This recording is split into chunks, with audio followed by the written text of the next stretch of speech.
Praise the Lord. നെഹമ്യാവിൻ്റെ പുസ്തകം 1-ാം അധ്യായം അതിൻ്റെ 1 മുതൽ 11 വരെയുള്ളതായ വേദവാക്യങ്ങൾ.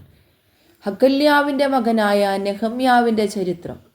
20-ാം ആണ്ടിൽ കിസ്ലേവ് മാസത്തിൽ ഞാൻ ശൂശന് രാജധാനിയിലിരിക്കുമ്പോൾ എൻ്റെ സഹോദരന്മാരിലൊരുത്തനായ ഹനാനിയും യഹൂദായിൽ നിന്ന് ചില പുരുഷന്മാരും വന്നു.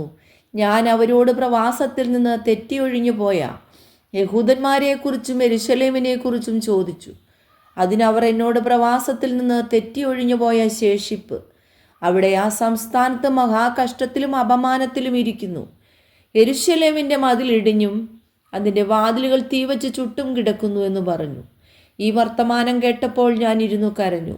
കുറേ നാൾ ദുഃഖിച്ചും ഉപവസിച്ചും കൊണ്ട് സ്വർഗത്തിലെ ദൈവത്തോട് ഞാൻ പ്രാർത്ഥിച്ചു പറഞ്ഞതെന്തെന്നാൽ, സ്വർഗത്തിലെ ദൈവമായ യഹോവേ, നിന്നെ സ്നേഹിച്ച നിന്റെ കൽപ്പനകളെ പ്രമാണിക്കുന്നവർക്ക് നിയമവും ദയയും പാലിക്കുന്ന മഹാനും ഭയങ്കരനുമായ ദൈവമേ, നിന്റെ ദാസന്മാരായ ഇസ്രായേൽ മക്കൾക്ക് വേണ്ടി രാവും പകലും നിന്റെ മുമ്പാകെ പ്രാർത്ഥിക്കുകയും ഇസ്രായേൽ മക്കളായ ഞങ്ങൾ നിന്നോട് ചെയ്തിരിക്കുന്ന പാപങ്ങളെ ഏറ്റുപറയുകയും ചെയ്യുന്ന അടിയൻ്റെ പ്രാർത്ഥന കേൾക്കേണ്ടതിന് നിന്റെ ചെവി ശ്രദ്ധിച്ചും നിന്റെ കണ്ണ് തുറന്നും ഇരിക്കണമേ. ഞാനും എൻ്റെ പിതൃഭവനവും പാപം ചെയ്തിരിക്കുന്നു.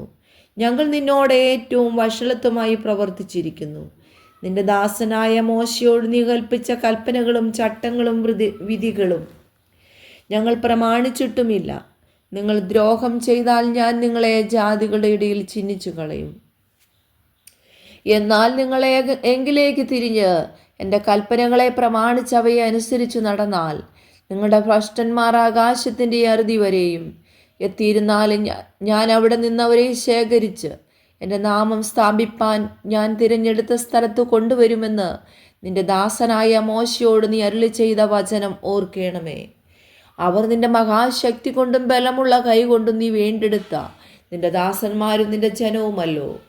കർത്താവേ, നിന്റെ ചെവി അടിയൻ്റെ പ്രാർത്ഥനയ്ക്കും നിന്റെ നാമത്തെ ഭയപ്പെടുവാൻ താല്പര്യപ്പെടുന്ന നിന്റെ ദാസന്മാരുടെ പ്രാർത്ഥനയ്ക്കും ശ്രദ്ധയുള്ളതായിരിക്കണമേ. ഇന്ന് അടിയന് കാര്യം സാധിപ്പിച്ച് ഈ മനുഷ്യൻ്റെ മുമ്പാകെ എനിക്ക് ദയ ലഭിക്കുമാറാക്കണമേ. ഞാൻ രാജാവിന് പാനപാത്രവാഹകനായിരുന്നു. ഈ വചനങ്ങളാൽ ദൈവം എല്ലാവരെയും ധാരാളമായിട്ട് അനുഗ്രഹിക്കട്ടെ.